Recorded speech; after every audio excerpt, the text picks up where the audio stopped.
We and the world, Daphne and the stars. It was a night full of peach-orange moonlight. Daphne, her two braids swaying like radar antennas, stood on the windowsill and looked at the sky. Why do stars twinkle? Are they lights? Holes in black paper?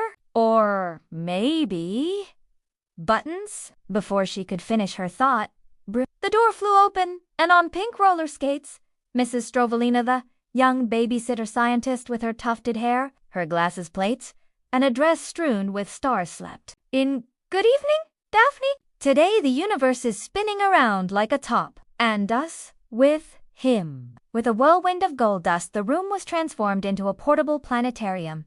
The walls were filled with luminous dots, while the carpet under Daphne's feet began to resemble a galaxy. Mrs. Strovilina, riding a broomstick lunar vehicle, explained, "Stars, my Daphne, are giant, hot balls of gas, basically nuclear pizza ovens. They bake light elements, combine them, and thus light and heat are made." "Is the moon a star?" Daphne asked. "No, the moon is not a star. It does not produce its own light. It simply reflects the light of the sun.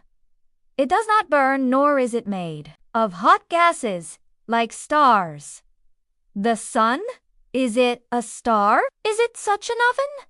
Daphne asked again. "Exactly. A very close star. It burns constantly, and nuclear reactions take place inside it, which produce light and heat." Suddenly, whoop! A shooting star crossed the fake sky, and everything was plunged into darkness. "It's time to swirl," shouted Mrs. Strovilina. She brought a shoebox without a lid, a piece of aluminum foil, a toothpick, and Daphne's mom's cell phone with the flashlight on. She put the cell phone in the box, covered the top with aluminum foil, carefully pierced the sheet with the toothpick in lines, circles, and letters, and turned off the lights. Thousands of bright stars appeared on the wall. "But they don't flicker like in the sky," Daphne observed, with saucer-like eyes.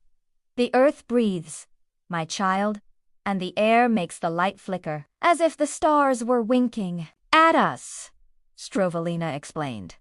"And why do the stars seem so small? Because they are very, very far away. But some shine brighter than others. The ones that shine brighter or have a different color are usually bigger or hotter." Daphne grabbed Mrs. Strovilina's roller skates and began to spin with joy.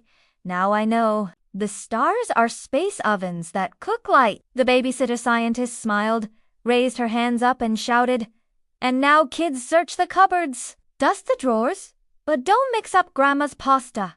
It's time for the experiment. Use the same materials and make your own stars." Click the link below to see the experiment in action. If you liked our story, like and subscribe. And if you have any questions about what's happening around us, write them in the comments. That's me, Miss Strovilina. I'll solve them in the most twisted way. Thank you for being with us.